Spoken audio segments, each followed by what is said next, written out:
we're going to be talking about employee appreciation. And why is that such good timing? Is because employee appreciation is right around the corner. And for those of you who don't know it, Dr. Bob is in fact the founder of this day, which is, I think, pretty darn cool. I see all over the web, all over LinkedIn, people talking about Employee Appreciation Day. What should we do? We have none other than Dr. Bob, who's both the founder of said day, but also he has some great answers on how to recognize and reward staff. And the one thing we're doing different, this is the third time that we've done this, that the previous two we did on the day. Yeah, which is Friday the 4th this year. And people said, this would have been really helpful if we had it, a week or two before. And so we moved it up for that reason. Awesome. And I'd invite people, as always, as questions pop up, and I'm sure there's going to be questions, feel free to enter the questions into the chat window or use the Q&A window. Happy to, and we'll be addressing those at the end. And with that, why don't we jump into it? And I'd love to introduce Dr. Bob for those of you who do not know him. Dr. Bob is considered the world's leading authority on employee recognition and engagement. He sold over 5 million books on management, employee motivation, and engagement. On top of that, he is the president of Nelson Motivation, a management training and consulting company specializing in helping organizations improve their management practices, programs, and systems. And I already mentioned that he's the founder of Employee Appreciation Day. He created it 27 years ago to celebrate the publication of his book, 1001 Ways to Reward Employees, and to remind employers everywhere about the importance of thanking their employees for the good work they do. The book is now in its 64th printing with over 2 million copies sold and has been translated into 25 languages worldwide. So Dr. Bob, super excited to have you here today, sir, and share your knowledge and wisdom. Thank you. I've been blessed along the way to have worked with a lot of companies. Here's a few of them that I've assisted on this topic, either presented or consulted with, about trying to be a better culture of recognition, and with a lot of success. So I like to feel that I've made life a little better for a lot of employees across the country and maybe around the world some. And I'm delighted to be able to do that with whoever's on the call now as well. That if you just pick up an idea or two that you can use, all the more powerful. If you decide you want to take it further, you will be getting my latest book, which is, like all my books, are packed with real examples from actual companies and things they're doing. On this book, it's Work Made Fun Gets Done. So how you can make the workplace more fun, which goes hand in hand with recognition, or your own job. How you can make it more fun when you feel down in the dumps or isolated. Has anyone been isolated the last couple of years? What you can do to make that a little bit more fun. So look forward to that. And there I am again. 27 years ago, I can't believe I'm that old, but apparently I am. So. Well, I'm going to throw in 2 quick tidbits, and it's all over to Dr. Bob. So we will 100% be sharing a copy of today's presentation. And I'm just going to mute myself and go off video. And Dr. Bob, over to you, sir. And the recording as well. So yeah, lots of value here for you. And I've already mentioned the complimentary book, personally delivered to your doorstep or wherever you want it sent. So if you have provided your best mailing address, you will get that. We need the address to send it to you. We're not going to do anything else with the address other than send you the book. But it's not an ebook; it's an actual hold in your hand book. I'm old-fashioned in that regard. But to dig right into it, it's like Appreciation Day in the midst of the Great Resignation. And what's going on with that? Well, there's a lot of talk about the Great Resignation and what it means and where it is. And I want to give you my spin on this because I think there's a lot of misinformation out there. The Great Resignation refers to the 38 million U.S. workers that have quit their jobs in 2021. Started last April, and each month it was more people quitting, and they're quitting, but for the most part they're taking other jobs. So it's not just maybe the Great Reshuffle would have been a better wording for this, but there's misconceptions about what's going on. It's not everybody quitting. Most of the turnover is happening at as job switching, and most of it's in the in the industries of hospitality, food service, restaurants, hotels. This is where most of it's going on. 4 times the turnover of any other sector in that level. Even with all that change, though, that sector has still grown 2 million jobs in 2021. So there's still a lot of expansion, even though there's a lot of people shuffling around. And why are they leaving? Well, I think the game has changed with the essential worker, all those people that had to go to work because they're in the food service or dealing directly with the public. They suddenly were taking their life in their hands to go to work. The threat of being infected, and then with the COVID, and so there's higher risk. But also, instead of being applauded for that, for a lot of people, what they saw is irate public that were coming at them because they asked them to nicely put on a mask because it was their company policy. It was all right to run the door. Now all of a sudden, now someone's laying into them and yelling at them, and they want to talk to their boss. And this job isn't worth all that. And so they said, I got to find a different job, and I got to be paid more to do this. So that's what really happened at that level. Recognition can help. You can't fix if someone's underpaid if you're not paying them competitively by just being nice to them. But if you're paying them competitively, it will go a long way to let them know that you value them and the job that they're doing in the challenging times that we're currently in. This is a fact, and I'm gonna lean harder on that as we go. The second group of and they're not really changing jobs that much is the professional services, business services. There's more job burnout going on, that they're not quitting their jobs. They're staying in their jobs for the most part, not everyone, but they're staying, and they're feeling burnt out. They're feeling isolated.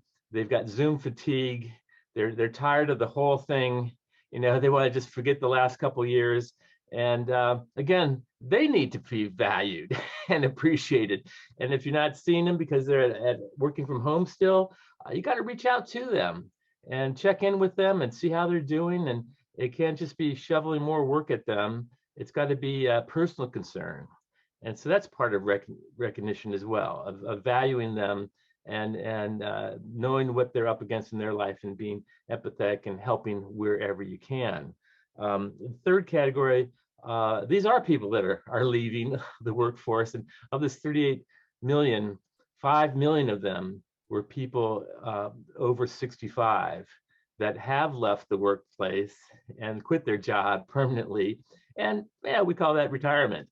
And they did it sooner than they were planning because a couple things. One, again, this is a category that most people have died. 80% of deaths in the pandemic were in people over 65.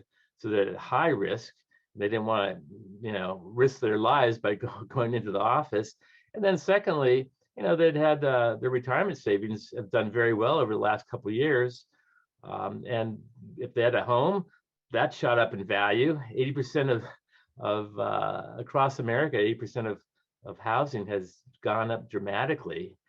In San Diego, where I live, it's in the last year about 25% value that just for being in the same house.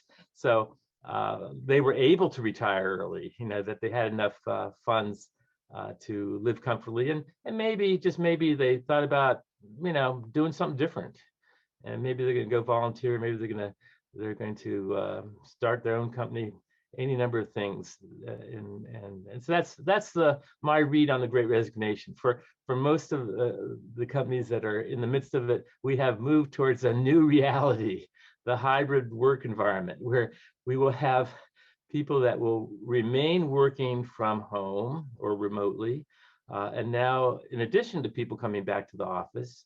And really, when you think about it, that's 2 workforces. We got to juggle that. And how is it different? How do we keep them all as part of the same team? And just some thoughts on that really quickly is 42%. Actually, this is up to 42 to 71% of the U.S. workforce have been working from home during the pandemic.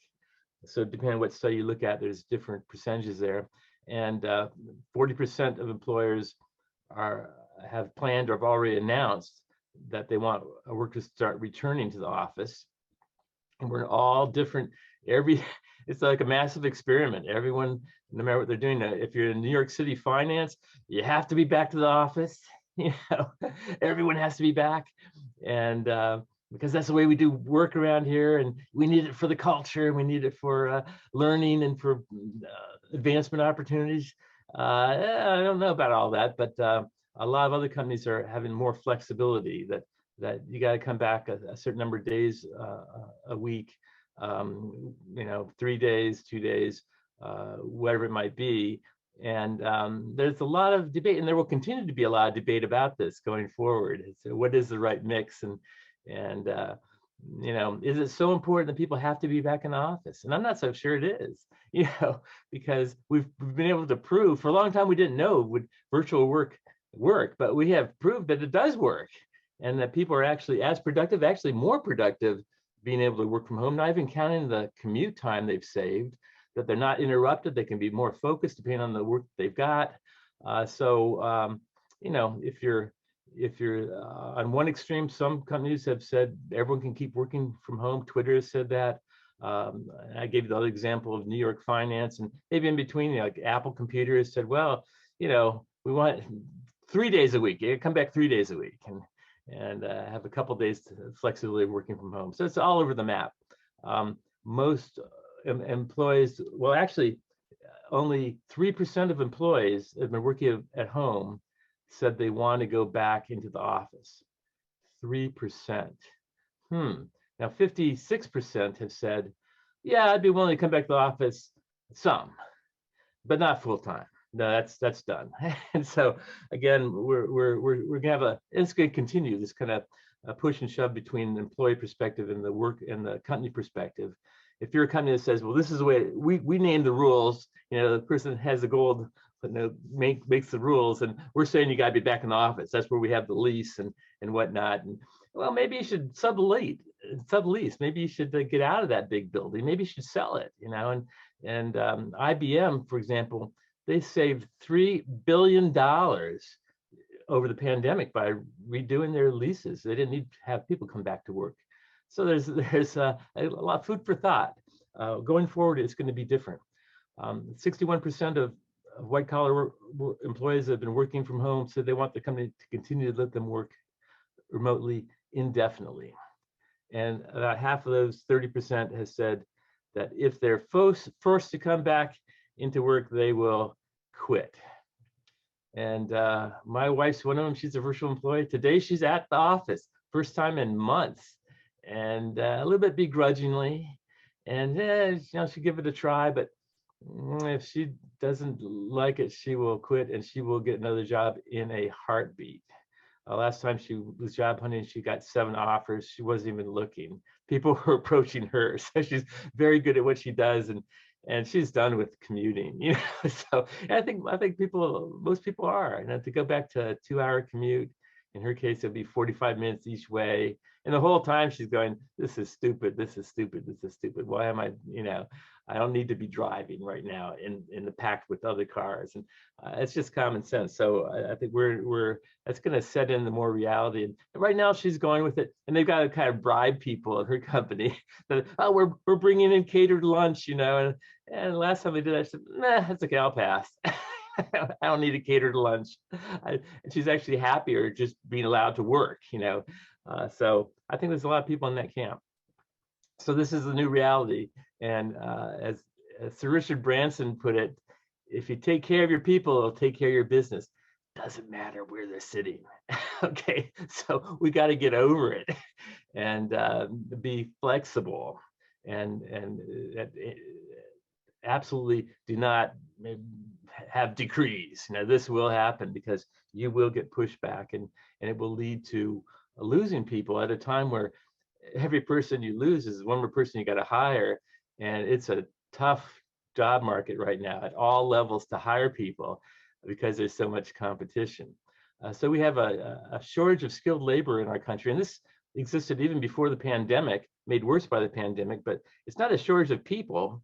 It's a shortage of people that have the skills that you need for the jobs that you've got to be successful. So the more skills you have, the harder it is to attract those people because they're in greater demand. It's just a reality.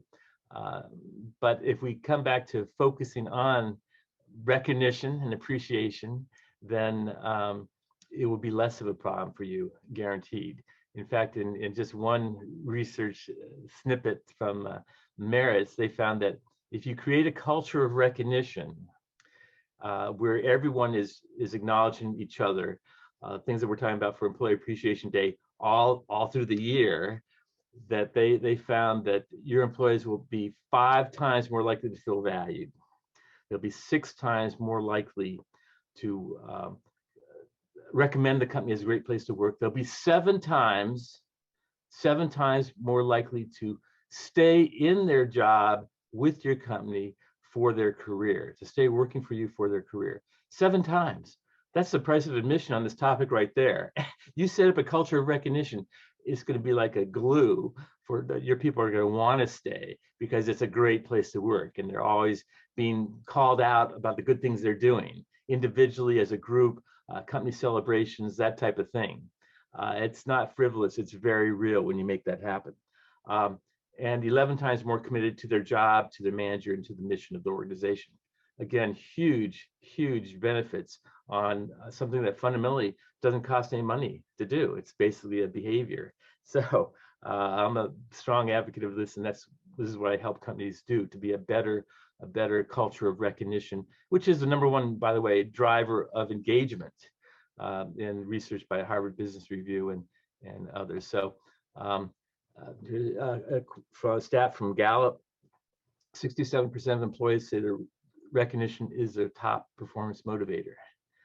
Just telling me thank you for the job I was hired to do. Whew, how hard is that? Come on. And unfortunately, a lot of managers say, well, I'm paying you to do that. I wish I had to thank you as well. You know, pay check should be enough. Maybe it should, but increasingly it's not.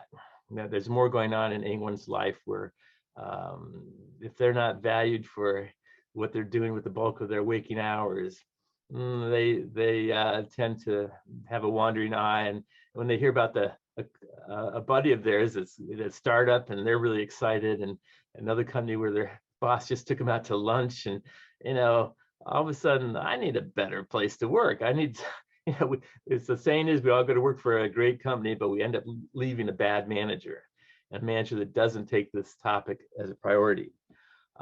So the greatest management principle of the world is a simple notion: you get what you reward, what you recognize. What you recognize will be repeated. It's a fact. This goes back to Skinner. You know, we've got hundreds of research studies that say this is a fact. Whatever you notice, whatever you recognize, whatever you call out, you'll get more of. So call out the things that matter, the performance. Don't just do this randomly. Don't just do it because it's, you know, it's Friday, or don't just do it on Employee Appreciation Day. This is a reminder to do it all the time. Okay,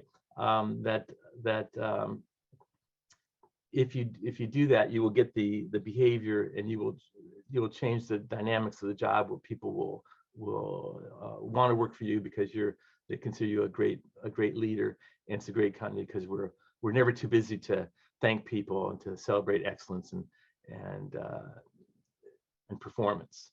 You know, it's not an afterthought. It's part of what drives our success. So when you get serious about performance, you have to get serious about recognition. It goes hand in hand. Okay, and most every company is serious about performance, you know, the financials and market share and innovation, stuff like that. But it always slays me when I work with the companies that, yes, those are important things to you. Now, what are you recognizing? Well, it's not those things. What are you doing? Those things are what you have to recognize. Recognize the things that are strategic objectives and core values, and more times than not, the things that companies are recognizing are in a different bucket over here that are you know, holiday parties and birthdays and summer picnics. And what are you doing? That's recognizing presence. If you happen to be here, you get to come to the party. You know, it's like. And by the way, the people working from home, they're left out. You know, they don't get to join, you know, the team to go out for lunch because they're in a different time zone.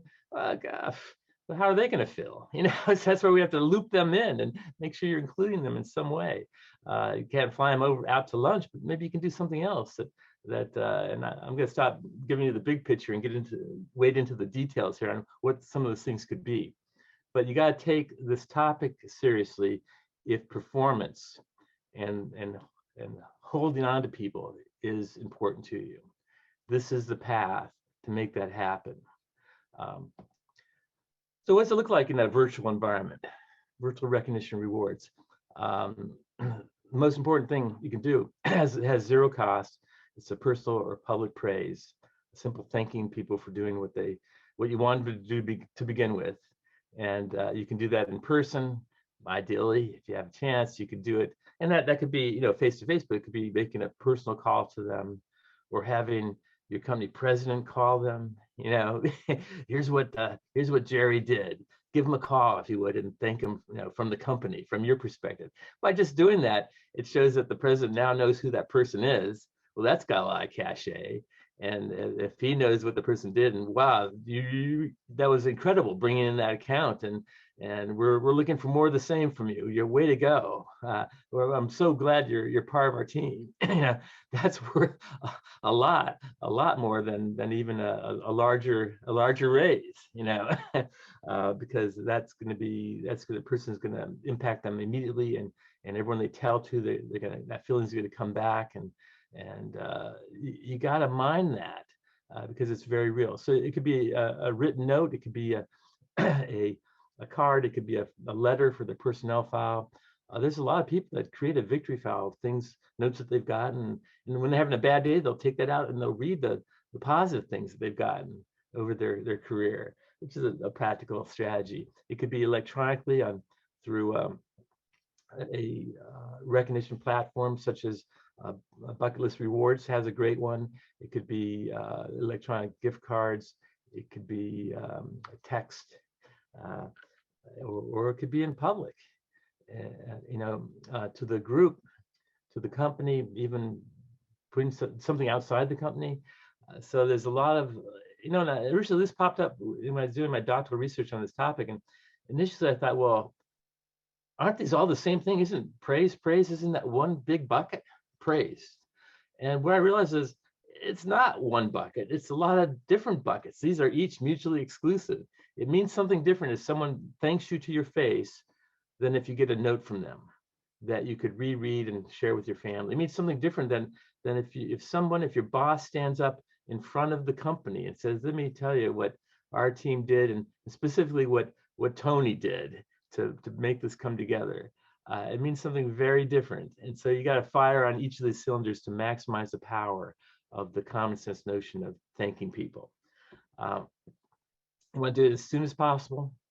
The sooner you reinforce the desired behavior performance, the more likely it will be repeated. In fact, you want to do it from the heart. It's got to be sincere. It can't be mechanical. Part of the sincerity comes from the specifics. Someone did a good job. What's your evidence they did a good job? Share that evidence. Here's what I heard from the client. Here's what I saw in your report. Give them the data that influenced you to come to the conclusion that they did a great job. Don't just walk into your group and say, everyone's doing a great job, keep it up.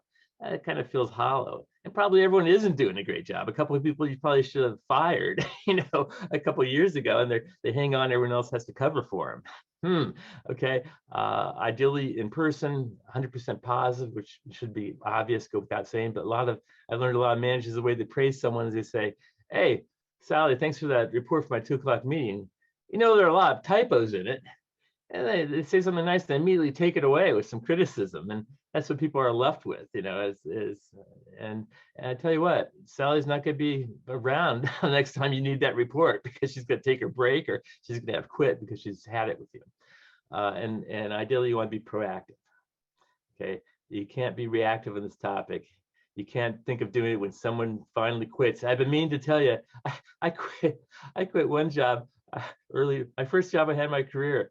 And my boss goes, hey, I've been meaning to give you a raise. I'm going, I hate to tell you, I already left in my head 6 months ago. I've just been looking for the opportunity. Now I'm gone. I don't need a raise here anymore. Too little, too late. So you got to be proactive. You got to lead the charge. And this is the job of management, Peter Drucker defined management as getting the work done through others.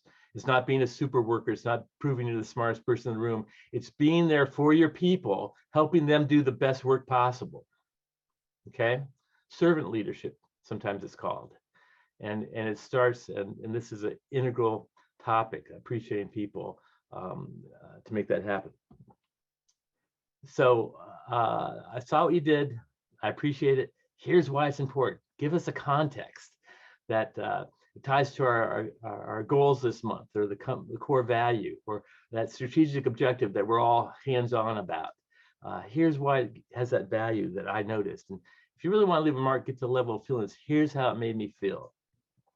Have an emotional charge. So every praising, even if it's only 10 seconds over the phone or in the hallway, it provides practical feedback that we all need to keep doing a good job, and it provides an emotional charge. Mark Twain once said, I could live for 2 weeks on a good compliment. I think it's even longer today because of how infrequently we get this in our fast-moving, now isolated world. It doesn't happen that much. Only 12% of employees say they feel recognized in a timely, meaningful way. In fact, 3 times as many, 34% say that they don't feel recognized on the things that the company does that are meant to make them feel special. They don't feel special going to the holiday party, or the that they had to drag their spouse to, or the summer picnic where the kids didn't want to go because they had their own agenda, that things they wanted to do. Don't assume. You can't legislate excitement. You can't legislate people and how they will feel. It has to be sincere, and that comes from doing things that you have first found out what's important to them, and they have taken those as a priority. 1-2 punch: practical feedback, emotional charge. And so on, when it comes to Employee Appreciation Day, and people say, well, all the things that people could do, and I got thousands of ideas in my books. What do you recommend, Dr. Bob? Well, if you just do one thing, take the time to personally thank each of your direct reports. Whoop, misspelled that. Direct reports on Employee Appreciation Day. So you can do that as a group. You can go around the group, or you can do it. I did it. I remember one year I did it in writing to each of my direct reports. And it took me. I did 16.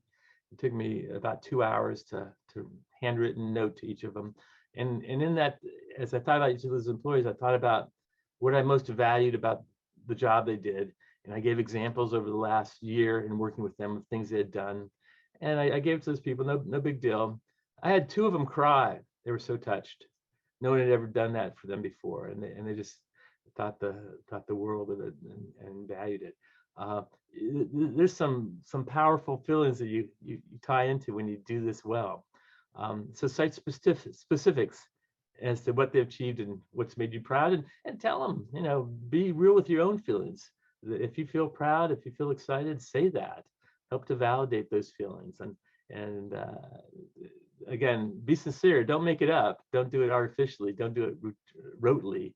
But if it's there, tell them what you feel about the honor of working with them and the excitement you have for their future and career with the company. Talk about the future and make them a part of it is a good way to get them to stick around. If you got millennials working for you, their average tenure is 18 months. From the get-go, from the first conversation, you should be talking beyond that time frame. If you do a good job in this position, and that's job number 1, you need to do a good job. But there's a lot of different directions you can go. A lot of places, a lot of career paths you can have in our operation. We're growing, and you can be part of that. And part of my job is to help you be ready for those opportunities. So we're in it together. I'm on your side. Boy, that's the manager everyone wants to work for. Everyone, someone that's looking out for you and your success. And my definition of engagement is merging of personal aspirations with company objectives. It's not just the company objectives and making this happen. You got to tie in the people, and that means you got to tie in personally as to what they want to achieve. So you can praise someone directly. You can praise them in front of someone else, has a different power. You can praise them when they're not around, different power yet. Kind of think of it as a positive gossip, that you sing someone's praises. Hey, I heard your boss was bragging about you in our management team meeting. Really? for some employees, that's when it's really real, that you're talking about the good things they've done to other people, even when you're not in front of them. And they'll hear back. They'll get the word, and they'll think more highly of you for it. Of course, give it to them face to face as well. So that's a lot to say about a small thing, praising, but that's where it all starts. Now, there's a number of other non-cost behavioral things that you can do, not just for Employee Appreciation Day, but in your role as a leader. Direct, honest, two-way communication. Employees want this. 95% of employees say this is important to them. They want to hear it, what's going on from you, and so make that a priority. If they have a question, you don't have an answer, get it and get back to them. And through your actions, show that they matter. Ask for the employee input and ideas. In my research, 92% of employees find this to be a motivating behavior if they're asked for their input and ideas. Because that shows trust, it shows respect. And if they have a good idea, and they will, give them autonomy and authority to pursue that idea. I never thought of that idea. John, that's a great idea. Don't say, we tried that 2 years ago, it'll never work. Well, maybe it will work now because John's on it. He's got a new excitement, he's got a new vantage point. And so, let him take the next step, back him up.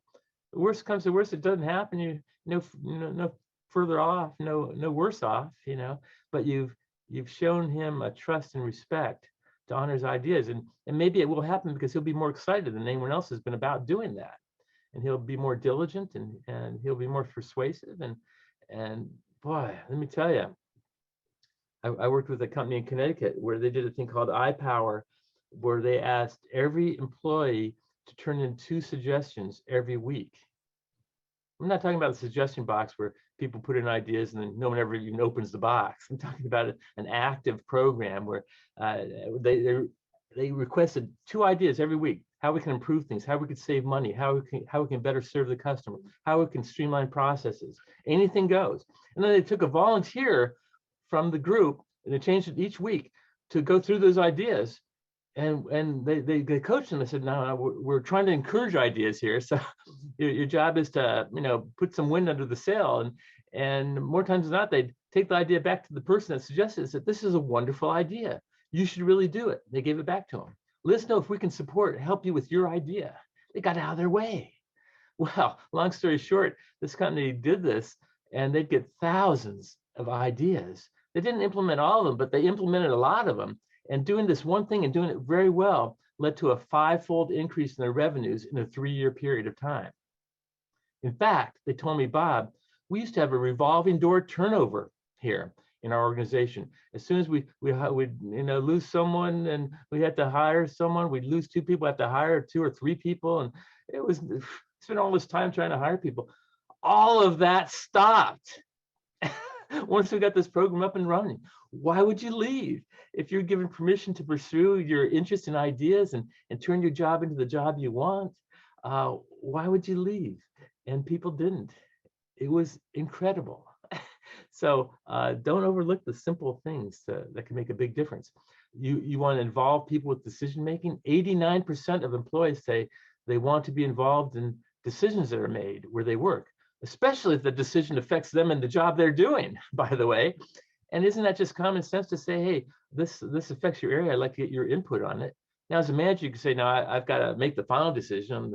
I am the boss and being paid for that. But I know it'll be a better decision if I get your input. Trust, respect. Okay, you're leading with that in your behavior, and it will be a better decision. And guess what? It'll be easier to implement because people were already on board. They had input on it. These are simple ideas. No cost. Okay.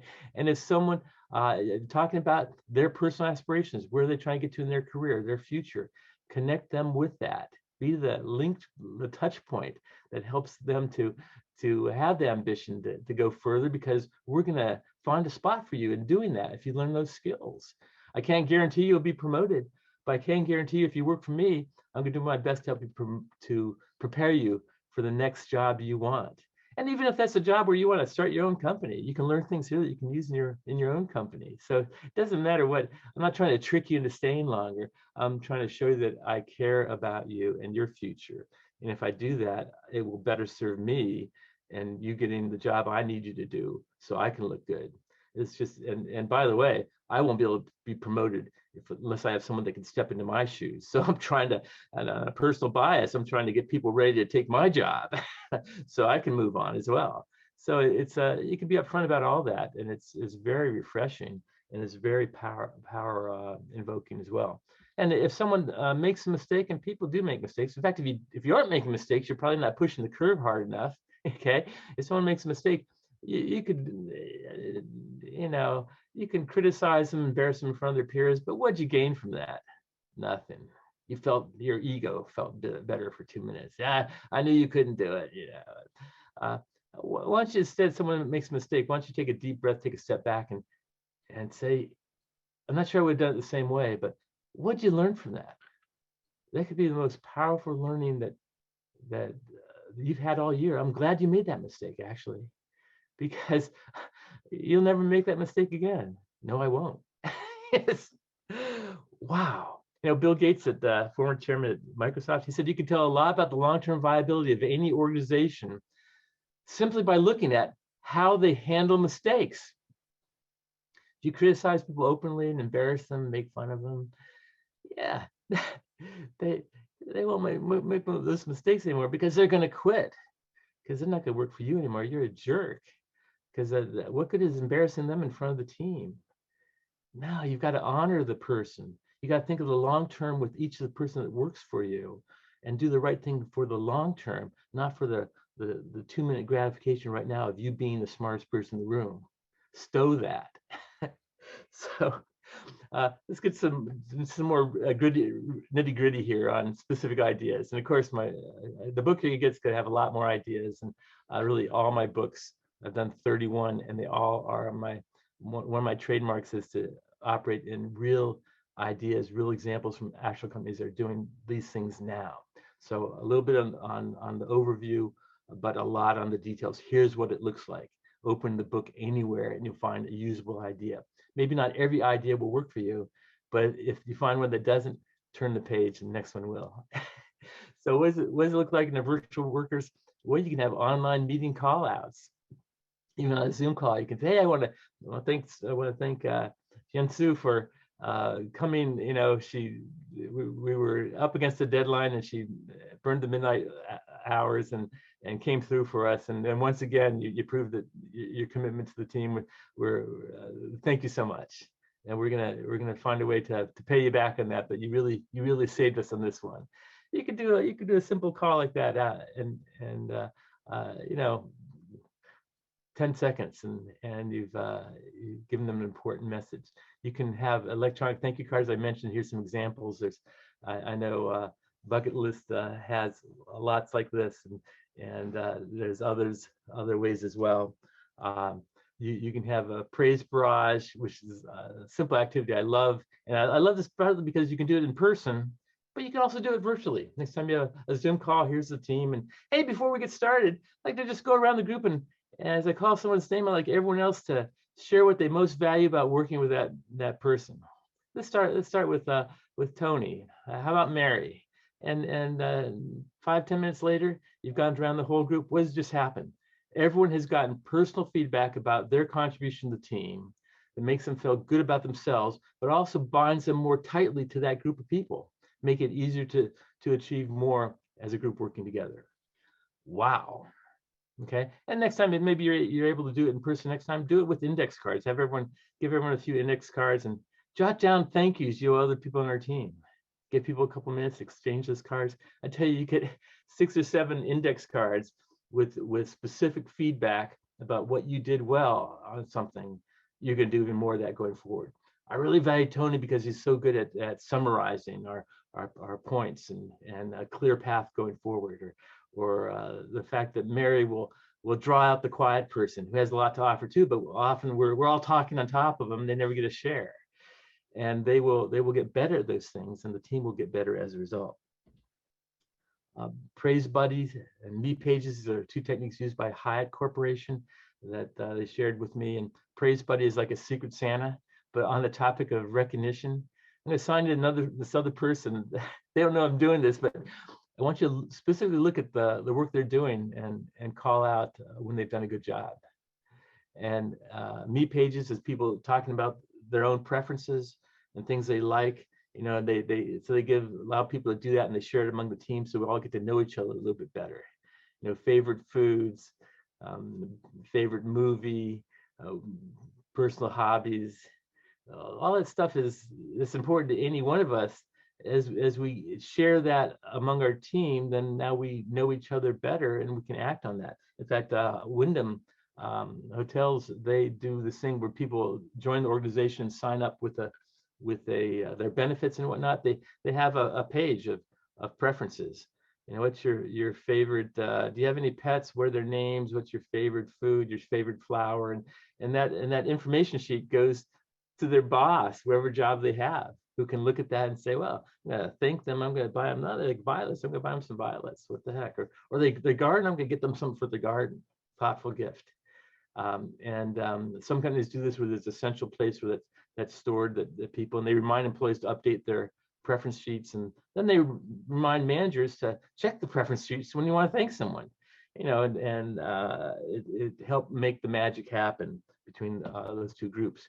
You can have applause electronic bulletin boards. Again, this is a feature that here's a bucket list platform that with the Royal Bank of Canada, where people can give personal public praises, and it's captured, it's shared, it's captured. You can actually have leaderboards on who's doing it best, and people have preferences on things that they're saving points for, if you use points or gift cards, whatever. There's a real power and richness to having a platform that gets your arm around all this.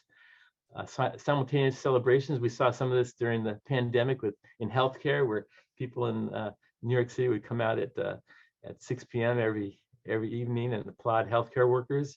I don't know if we're still doing that. We should be still doing it because they're still doing the job.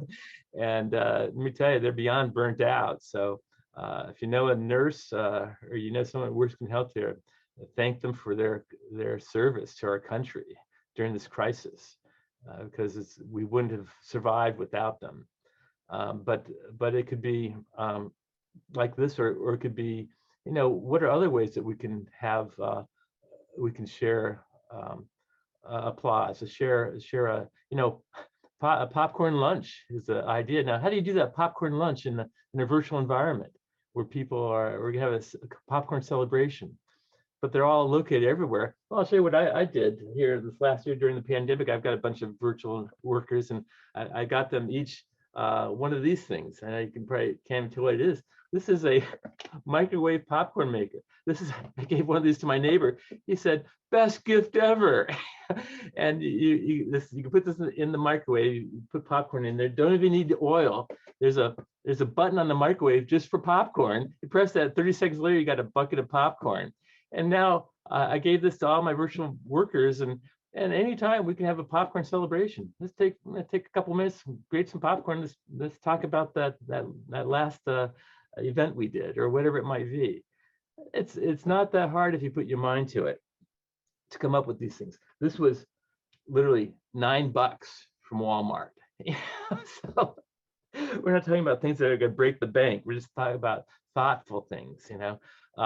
And for those employees that are out of sight, out of mind, maybe keep a log on what you've done for them, how often you've checked with them. You know, when the pandemic started, there's actually, in the short term, there's a jump in employee engagement, because for a lot of employees, suddenly their boss was calling to check on them to see how it's going. Is there anything they need? And they felt special, and unfortunately that didn't hold up. But you got to keep track of your people, and especially the ones that aren't sitting next to you or aren't in the office. You got to make sure you can be more intentional when checking in with them to make sure their things are going well, or anything that they need to do the job you expect of them. So in a hybrid environment, you know, all this starts with identifying what people find is important to them to be recognized. don't just do it out of your own head, or if you get the book, pass the book around, have people initial ideas in the margin as to what they want, and then it could be more of a motivation guide for you. But it starts with asking the question, having the conversation. Do at least what you're doing for things for people in the office. Make sure you do at least those same things for people that are out in the field or working from home. So you got to think it through, and maybe even more for stuff for people that are out of sight, out of mind, because they already feel like they're isolated. They are isolated. They already feel like they're the last to hear, that they're not considered. Even if they're in a meeting, as we go back, people are coming back to work. There's gonna be a bunch of people in the room, in the conference room, and then a few people, I don't know, maybe half, maybe just a few that are virtual, and they're, it's very easy to forget about them in the conversation because you can't see them. And so you got to I know one company that they made little bobbleheads for the virtual employees, so they could have a presence on the conference table. So one less weight so we don't forget about them. So whatever it takes to make that top of mind. And then where possible, with the people that are working remotely, follow up with them face to face whenever you can, to keep them an active part of the team. I'll give you some more examples here. I worked with Hewlett Packard. They had the Golden Banana Award. This came about from a software technician burst in one day. A little story. A senior software technician burst into his manager's office. He said, "You won't believe it. I fixed the software bug. Been working on it for weeks." The manager, knowing the importance of a timely recognition, literally groped around his desk, hands the senior software engineer a banana from his lunch with the words, "Great job. I knew you could do it." And, didn't do much more than that. And I'm not sure that, your boss gave you a banana might seem kind of silly, but it wasn't silly to the senior software engineer. In fact, he showed everyone the banana the boss gave him and why. It took on a story of life of its own today in that division. Hewlett Packard, Sunnyvale, California, 17 years later, the most prestigious award for technical achievement is the Golden Banana Award. Not the same banana. They retired that puppy. They have a nice plaque. In fact, they it was working for them, so we find something that work with it to get more out of it. They created a lapel pin of a banana. They gave people that had received that honor, they could put it on their name tag. Now, at a glance, you could see someone was part of a performers club. And oh wow, what'd you do?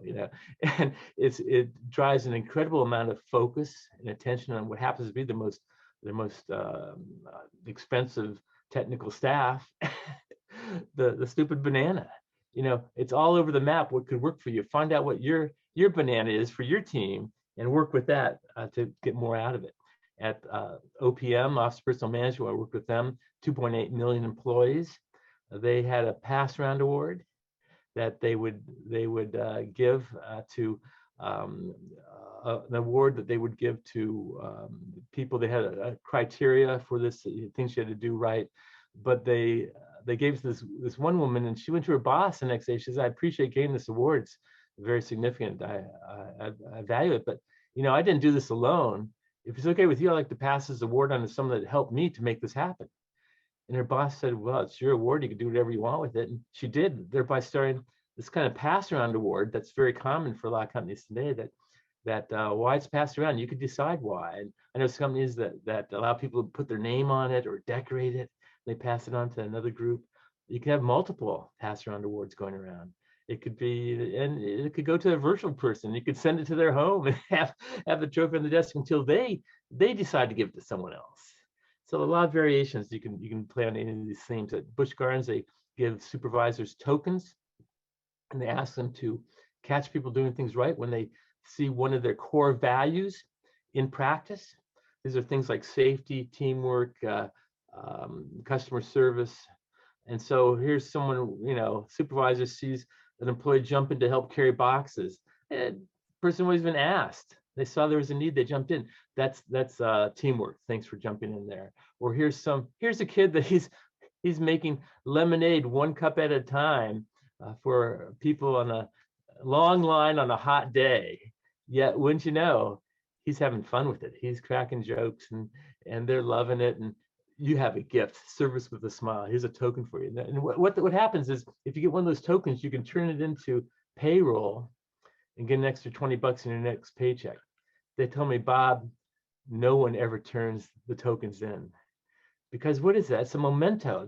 That is you captured a moment in time, and it reminds them of that as they carry it with them. They show their kids, look what Dad got at work today, or they're out for lunch and they pull out change when the bill comes. Hey, you got one of those tokens. What'd you do to get that? Oh, I had a suggestion for how we could save money in my department. My boss agreed, gave me one of these. Really? I got a suggestion for how we could save money too. Well, maybe you should tell your boss.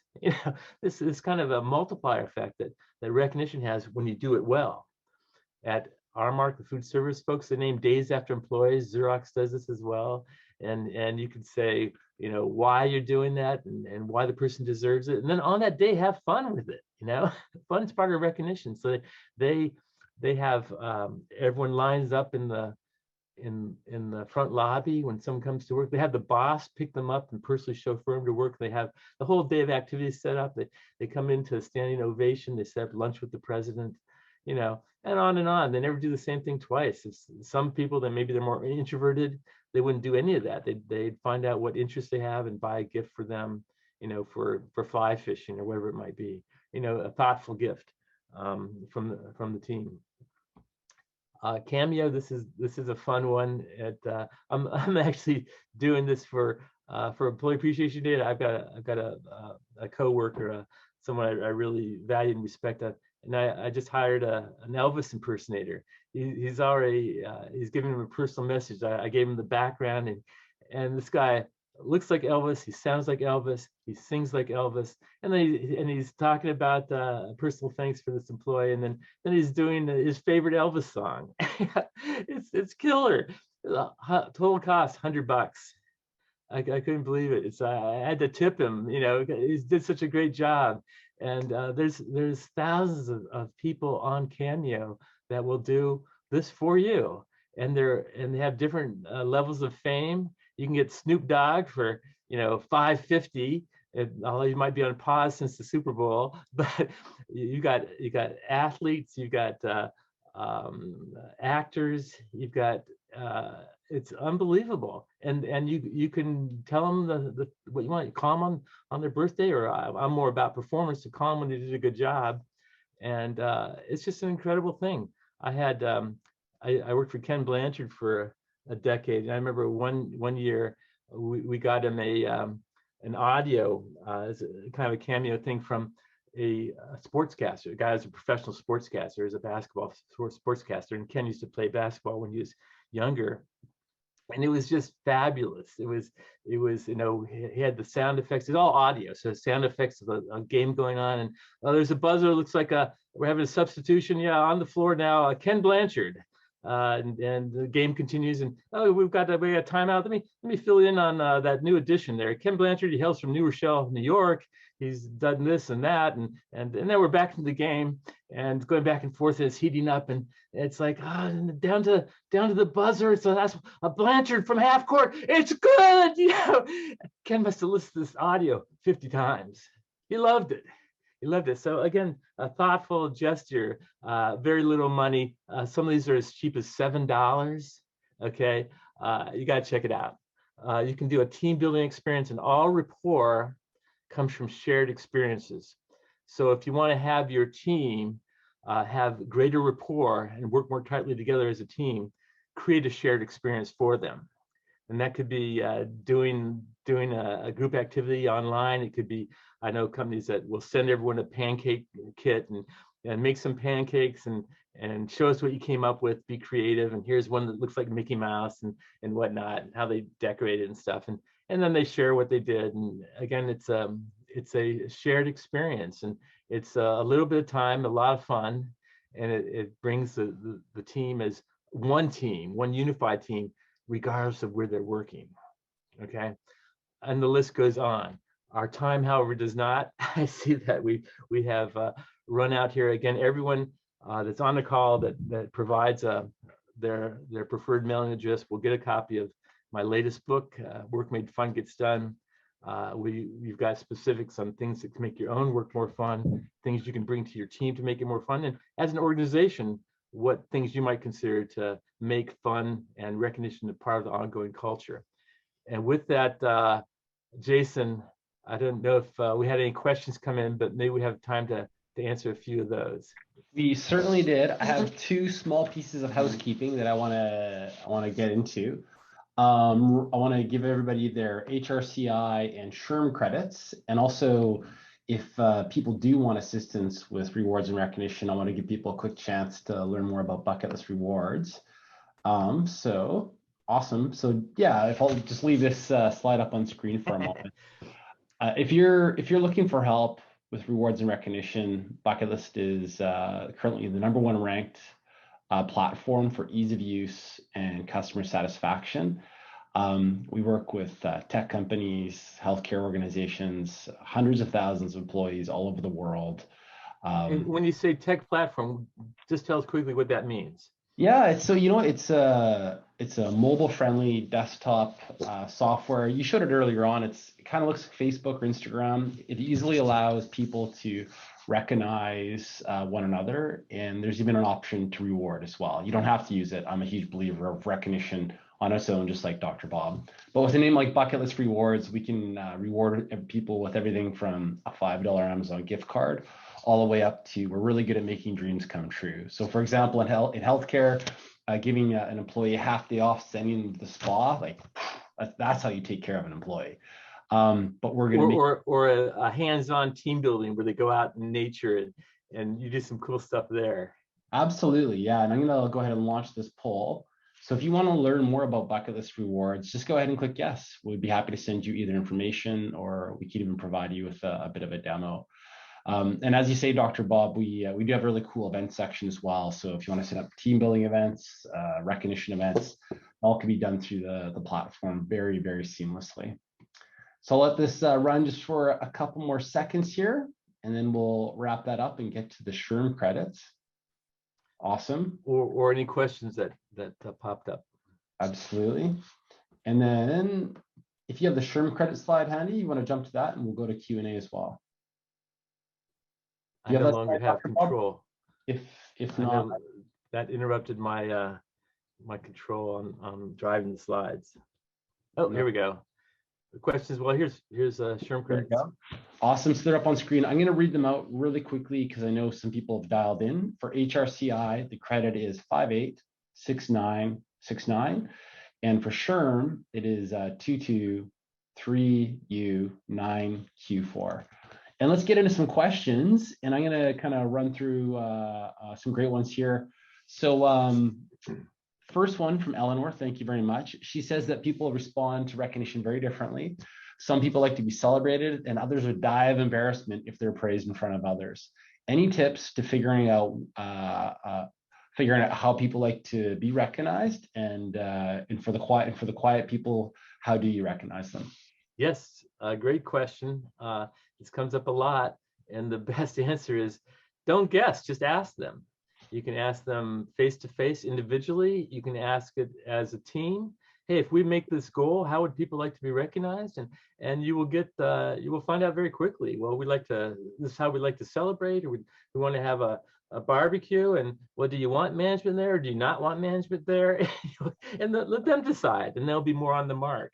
If you have a quiet, because someone's quiet doesn't mean they don't need to feel valued. We all need to feel valued. It just means that they don't want to do balloons and hugs.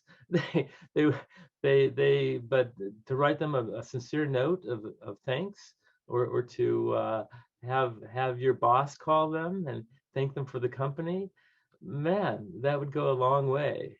And again, now I'm making an assumption about introverted people, but again, you got to ask them directly, what would you like? And if they dismiss that, because some people say, oh no, you have to do anything for me. Say, yeah, I want to do something for you though. And if you don't tell me what would be meaningful to you, I'm going to end up guessing. I'll probably get it wrong. So think about it and tell me what you would like, or give me some options at least. And more times than not, they'll come back and say, well, if you really want to do something, I love this restaurant, or and you can do those things. Or I've had people call someone's spouse and tell me more about what they're into when they're not at work, what hobbies they have, and then surprise them with a gift for that. like I said, I'm doing the Elvis impersonator for, now that person isn't introverted, but I know he loves Elvis, and so it's going to be a blowaway for him because it's a personalized thank you from Elvis, and I heard this is your favorite song, and he plays it, and man, and thank you very much. It's just going to be killer. So find out what people either pay attention or ask them directly. I had a salesperson that was doing a great job for me, and I travel a lot, so I'm not in the office very much, so I don't know the guy very well. But I asked his coworkers. I go, "You're with him all day. What can you tell me about him?" Well, Ames loves to play with little sports cars while he's on the phone. Little toy sports cars. I go, enough said. I called him up. Ames, write down this phone number. And call this number. I just rented you a Porsche for a week. He goes, "Oh, Bob, you didn't do that." And we hung up. 20 minutes later, he calls me back. "This is the nicest thing anyone's ever done for me in my life." So pay attention. And we made a big thing. We took a picture, made a screensaver out of it. He took a different woman out each night of the week. It was off the hook crazy. But ask, listen, pay attention. You'll find out. Awesome. And I see two quick things. I see a bunch of people are signing off saying they have to bounce to their next meeting. So maybe we'll do one more question. Okay. Before I get to the final question, Dr. Bob, I was just reviewing the comments. People are loving it. Rachel says, "Thank you so much." Kelly Mitchell says, "Thank you. Great presentation. People love the tips and ideas." So Dr. Bob, just a quick other thing I meant to mention on electronic type things. Like Jason and I have never met face to face. We've known each other for years, but we're connected on Strava, which is a free app. So I can tell you when Jason runs, and I can send him a kudos on Strava. And he does the same for me. I did a hike yesterday. I got a kudos from him. So, this doesn't have to be limited to the workplace. You can do something like that, or if you don't have Slack, or you can have give people Audible, where they can listen to the books on tape. So expand your thinking on how you connect with people. Go ahead, Jason. I love it. Thank you so much. Sandra just wrote, "Are you getting the webinar recording?" 100%. Final question from Paula. She says, she asked, "Do you find the age of the person defines the recognition needs?" Well, we can generalize. I can go on, for an hour about what millennials like, and they're more fun-loving, and they want more FaceTime, by the way, with their boss, et cetera, et cetera. And someone's, if they're older, they want less FaceTime with their boss. Trust me that I know how to do my job, so it's going to vary. I can give you buckets for how it varies by generation, but nothing's going to be going back to the person directly and saying, and getting to know people, even from the first conversation when they start.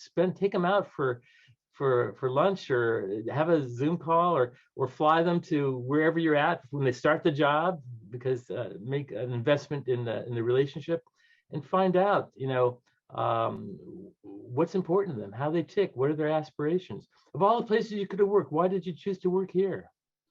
Okay, and that will be a great start for a great relationship that will go for years if you do it right.